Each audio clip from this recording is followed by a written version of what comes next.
Hey guys, Snupy here. Today's video is going to be a bit out of the ordinary. About a week ago, I attended a Dune Awakening event in Oslo where I got to try this new MMO survival game out early and record some hours of my own footage. I'm a huge Dune fan. I play MMOs all day, every day pretty much.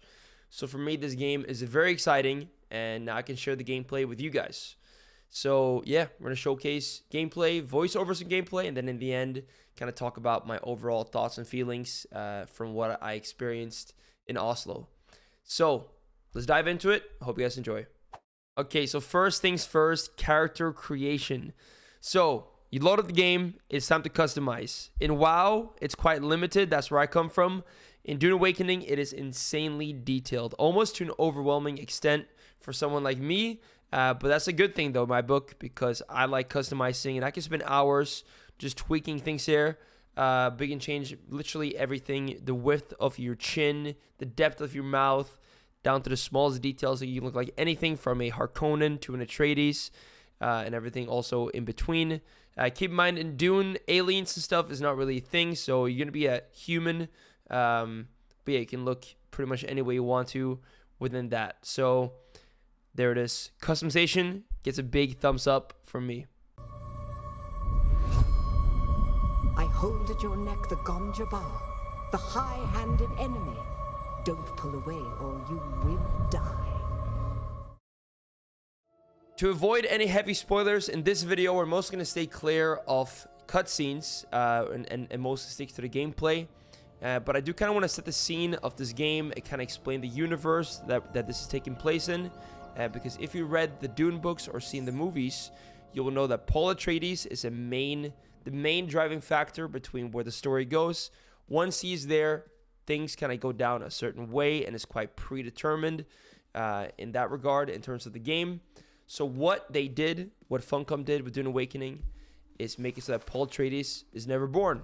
Instead, Jessica has a daughter, and this really opens up a lot of narrative possibilities, but I would say also gameplay possibilities for the player, just as you don't feel like the world is predetermined and things are just going to go down a certain way no matter what. So yeah, I do really like this solution. I think the game, from my little experience playing it, just a few hours, it still feels very true to the essence of Dune, but it's kind of does it in a way that works better for a game. So yeah, I'm a pretty big fan of what they did with that. Now, let's dive into some gameplay.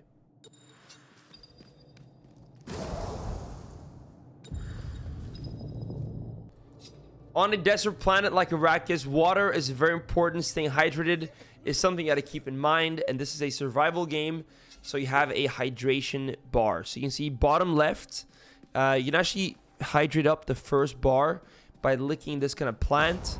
But that only works up to the first bar, and then you got to fill up more with water, which we'll talk about later in the video, how to acquire that. But yeah, pretty neat. You can actually hydrate a bit by just licking these kind of plants that you'll find around Arrakis. This used to be Fremen territory, but the War of Assassins and the Sardaukar pogrom put an end to that. Now the sector is crawling with scavengers, fighting over the scraps of Imperium technology left in the wake of this so-called noble war. But that's to your advantage, Offworlder. Allow them to do the hard work of gathering the salvage, and then take it from them. Don't hesitate to kill them all.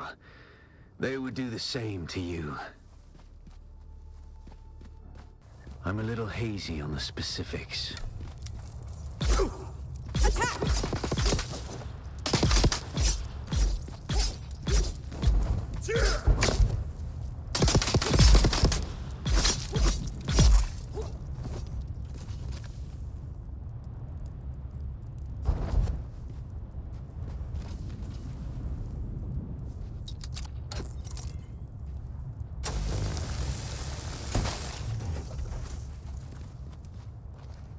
When it comes to the combat in Dune Awakening, I didn't really get to try it out that much. Keep in mind, I only played like the early game. But from what I experienced, it seems to be a quite nice mix of melee and range and different talent trees, different specs. I forget the name of all of them. Will kind of take you down paths that might be more melee heavy, more range heavy, or some kind of mix of the two. Maybe one where you're more active mid-air, as you can have like jetpacks and stuff, or it's not jetpacks, but you know, that kind of thing where you start floating. So yeah, a lot of different combat that I didn't get to experience, that I just kind of got to talk about and hear about instead. But it seems like it's a quite nice mix of ranged and melee. And with the energy shield that we get eventually, that will also kind of balance the difference of melee and ranged. For example, if you're shooting someone, your shield will go off, which kind of balances the whole, at least from what I hear, the whole melee versus ranged. But I did not get to try that firsthand though.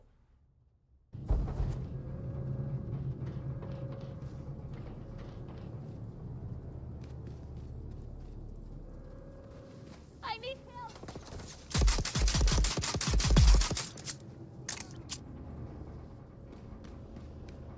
Too easy.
So in my brief time playing Dune Awakening, you know, the start of the game, there's a few systems that really popped out and that seem to have a big impact on the game moving forward.